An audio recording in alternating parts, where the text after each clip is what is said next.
मध्य प्रदेश के महू में भारत जोड़ो यात्रा के दौरान कांग्रेस सांसद राहुल गांधी ने बाइक चलाई और फिर यात्रा की शुरुआत की। राहुल का जगह जगह जोरदार स्वागत हो रहा है। राहुल गांधी तेज कदम से चल रहे थे और साथ साथ दूसरे नेता भी दौड़ रहे थे।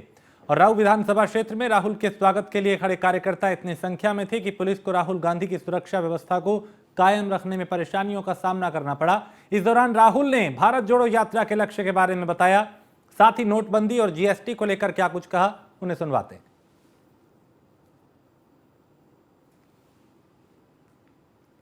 भारत जोड़ो यात्रा का लक्ष्य हिंदुस्तान को जोड़ने का है। आप देखिए, ये भाईचारे का देश है,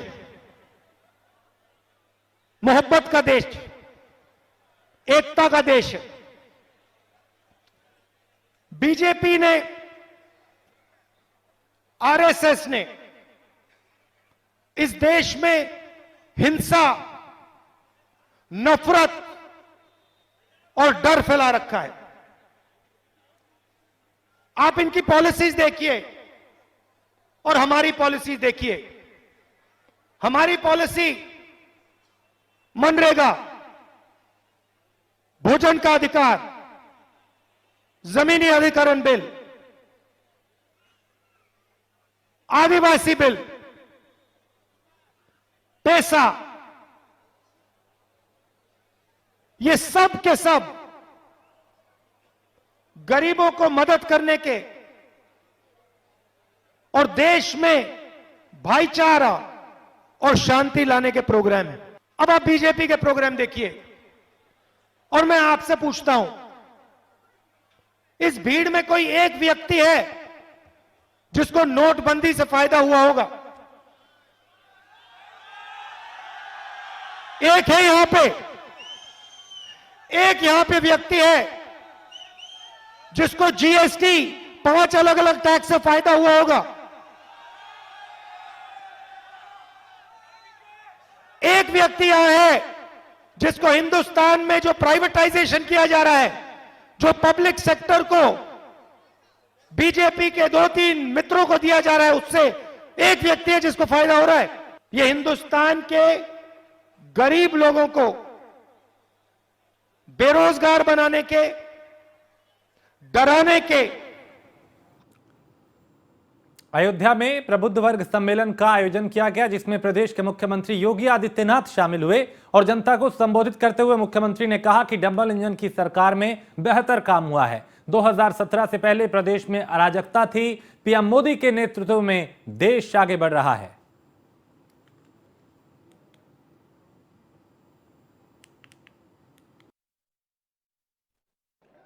आज आप देख रहे हो कि विकास के कार्य कैसे कैसे हो रहे हैं। कोई सोचता था स्मार्ट सिटी मिशन के बारे में? स्मार्ट सिटी मिशन के अंतर्गत जो कार्य हो रहे हैं, अच्छी सड़कों बनाने का कार्य, लटकते हुए झूलते हुए तारों से निजात दिलाने के लिए आईपी इंटीग्रेटेड ट्रैफिक मैनेजमेंट की व्यवस्था के साथ ऑटोमेटिक ट्रैफिक व्यवस्था का संचालन हो रहा है और साथ साथ सेफ सिटी के निर्माण की कार्रवाई हो रही है। स्मार्ट रोड का निर्माण हो रहा है, अच्छे बस स्टेशन बन रहे हैं, सड़कों के चौड़ीकरण का कार्य हो रहा है, मंडी का निर्माण हो रहा है, कन्वेंशन सेंटर बन रहे हैं, बस स्टेशन बन रहे हैं। जनता को बुनियादी सुविधाओं से आच्छादित करने के लिए तमाम प्रकार की कार्रवाई। याद करिए, 2017 के पहले अयोध्या में बिजली ही नहीं आती थी और आज बिजली है कि जाती नहीं है अयोध्या से। यही तो अंतर है। पिछली सरकारें अंधकार में रहने के अभ्यस्त थी, इसलिए बिजली नहीं देती थी और हमारी सरकार अयोध्या को 24 घंटे बिजली उपलब्ध करवा रही है। 2017 के पहले व्यापारी पलायन कर रहा था, पुलिस भागती थी अपराधियों से और अपराधी धमाके के साथ कहीं जाकर कहीं विस्फोट करता था, कहीं लूट करता था, कहीं अराजकता फैलाता था, कहीं गुंडागर्दी करता था, कहीं फिरौती मांगता था, कहीं गुंडा टैक्स लेता था। और आज आप देख रहे होंगे अपराधी गायब हो चुके हैं। बहुत सारे लोगों ने तो अपना वेशभूषा भी बदल दिया है। जो पहले दादा बन करके घूमते थे, आज सिर झुका करके ठेला चलाते हुए भी दिखाई देते हैं।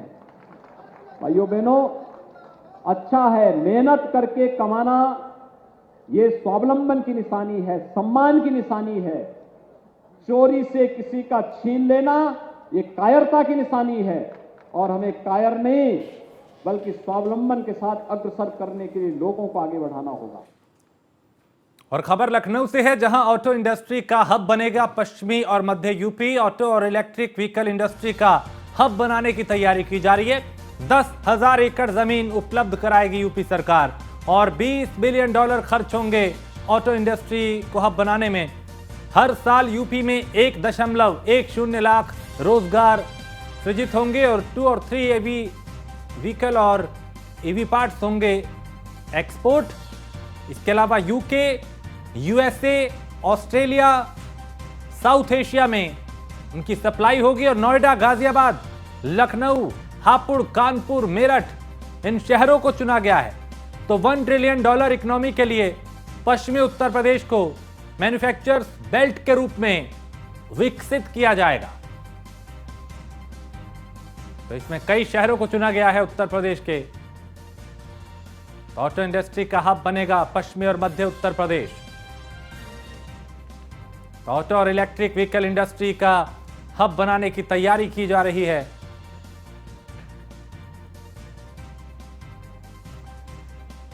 और खबर मेरठ से है, जहां आरएलडी के कई नेता बीजेपी में शामिल हुए हैं। बीजेपी प्रदेश अध्यक्ष भूपेंद्र चौधरी ने उन्हें पार्टी की सदस्यता दिलवाई है। आरएलडी के पूर्व विधायक सुदेश शर्मा बीजेपी में शामिल हुए हैं और पूर्व क्षेत्रीय अध्यक्ष यशवीर सिंह भी बीजेपी में शामिल हो गए हैं।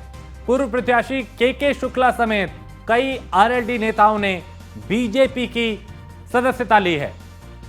तो ये खतौली उपचुनाव से पहले आरएलडी को एक बड़े झटके के तौर पर देखा जा रहा है,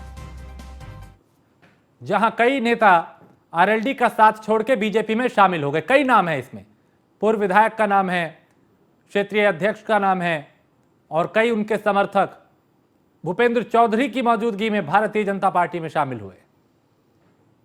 विपक्ष के लोग अपने चुनावों में पराजय देखकर लगभग या पराजय मान चुके हैं और अब उनके पास केवल संवैधानिक संस्थाओं के बारे में, सरकारी अधिकारों के बारे में, इलेक्शन कमीशन के आरोप लगाने के बारे में और ईवीएम का रोना गाना करने के अलावा कुछ नहीं बचा है। विधायक को चोरी में, चकारी में, डकैती में, बेईमानी में, भ्रष्टाचार में, अराजकता में, हत्या में, अपहरण में उसकी सजता नहीं गई है जी। जिस विषय के लिए सजता गई है उसकी। और रामपुर में समाजवादी पार्टी के वरिष्ठ नेता आजम खान ने पुलिस पर गंभीर आरोप लगाए हैं। उन्होंने कहा कि पुलिस ने 50 घरों के दरवाजे तोड़े हैं, पुलिस सड़क से बेगुनाहों को उठा ले गई, साथ ही लोगों को घर में रहने की चेतावनी दी है। यह भी कहा कि अखिलेश यादव रामपुर आने वाले हैं, मैं उनसे आग्रह करूंगा कि वो चुनाव आयोग से निवेदन करें कि बीजेपी उम्मीदवार की जीत घोषित करें, क्योंकि यहां चुनाव तो हो ही नहीं रहा। ये कटाक्ष किया आजम खान ने। हमारे पास वीडियोस फोटोजेस हैं, उसे हम आपको किसी ख़ास वजह से रिलीज़ नहीं कर रहे हैं, क्योंकि आपको दे देने के बाद अदालतें उसका संज्ञान नहीं लेती हैं। हम इस बात पर विचार कर रहे हैं कि अखिलेश यादव जी जब तशरीफ लाएंगे तो हम ये आग्रह करेंगे उनसे कि वो इलेक्शन कमीशन से ये निवेदन करें कि भारतीय जनता पार्टी के कैंडिडेट को जीता हुआ घोषित कर दिया जाए।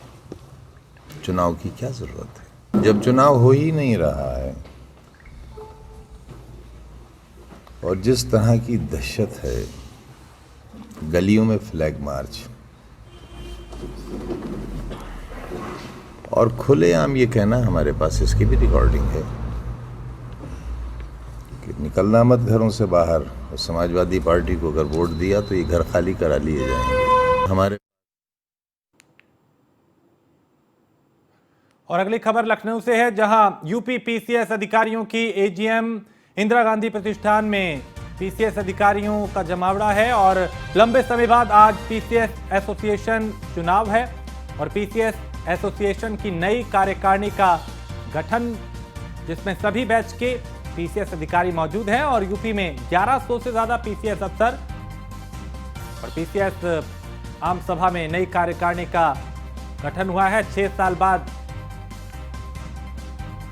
ये बैठक बुलाई गई है और सभी बैच के पीसीएस अधिकारी जो है वो यहां पे मौजूद है। तो यूपी में 1100 से ज्यादा पीसीएस अफसर हैं, अधिकारी हैं और पीसीएस आम सभा में नई कार्यकारिणी का गठन हुआ। तो 6 साल बाद पीसीएस की ये आम सभा बुलाई गई है और पीसीएस संघ के चुनाव में पुष्पराज सिंह निर्विरोध अध्यक्ष निर्वाचित हुए हैं। पुष्पराज सिंह बने हैं यूपी पीसीएस एसोसिएशन के अध्यक्ष और 2010 बैच के पीसीएस अफसर हैं पुष्पराज सिंह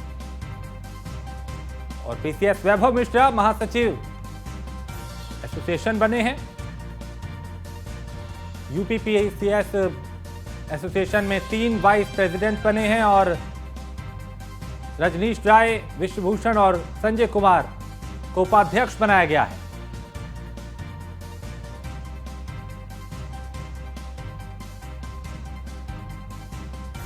संजय पांडे, पंकज कुमार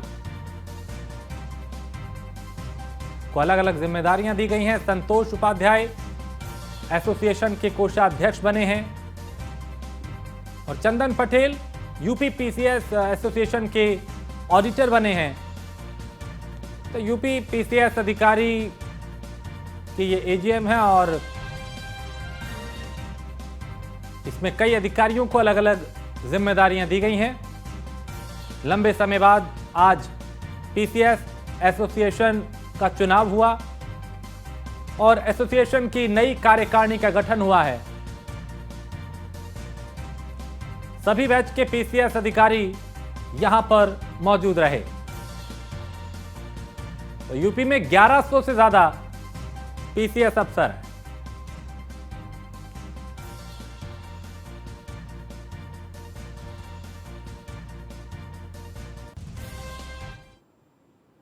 और रामपुर में समाजवादी पार्टी के उम्मीदवार आसिम रजा ने पार्टी कार्यालय दारुल आवास पर प्रेस वार्ता की और रामपुर पुलिस प्रशासन पर गंभीर आरोप लगाए।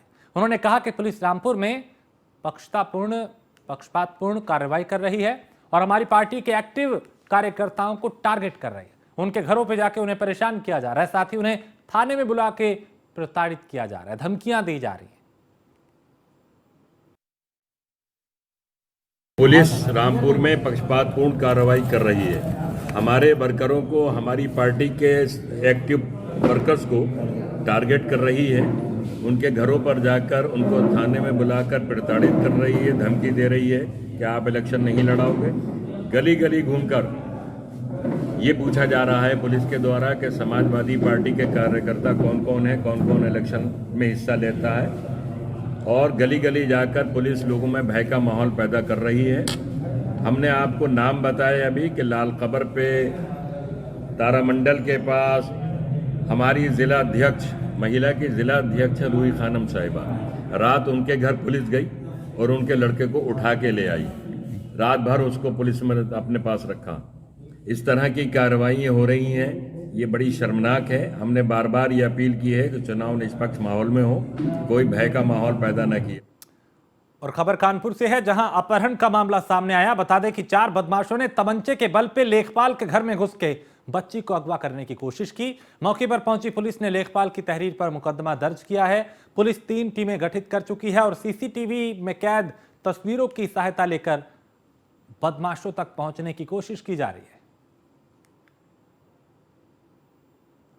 नई बस्ती कटोगर थाना बिथनू में आलोक तिवारी जी ने एक तहरीर दी है। उनके घर में करीब दोपहर 2:40 से कुछ लोग व्यक्ति आए जो पानी मांगे। पानी इनके परिवार वालों ने पानी दिया, फिर उनके कई 3-4 लड़के अंदर उनके घुस गए जो उनके परिजनों से मारपीट की है। इसमें कुछ लोग घातक हथियार लिए हुए थे। इसमें तत्काल अभियोग पंजीकृत किया गया है। साथ ही घटना का अनावरण हेतु 3 टीमें लगाई गई हैं। शीघ्र ही घटना का अनावरण कर आवश्यक विधिक कार्रवाई की जाए।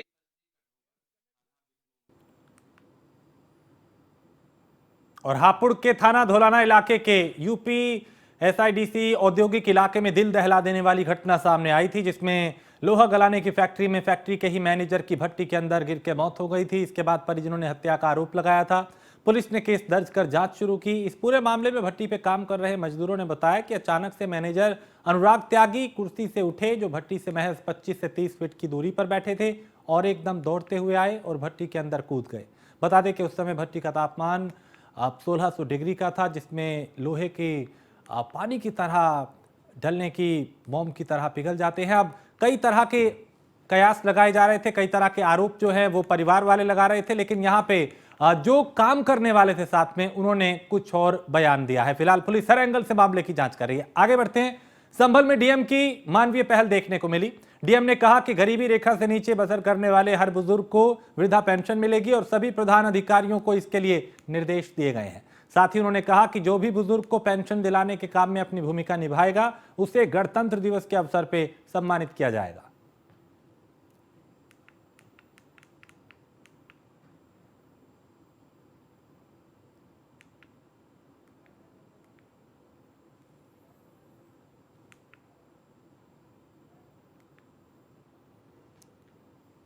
तो डीएम की ये एक अच्छी पहल है और इसका सकारात्मक असर भी देखा जा रहा है। इसी के साथ इस बुलेटिन में फिलहाल इतना ही। आप बने रहिए न्यूज़ वन इंडिया के साथ।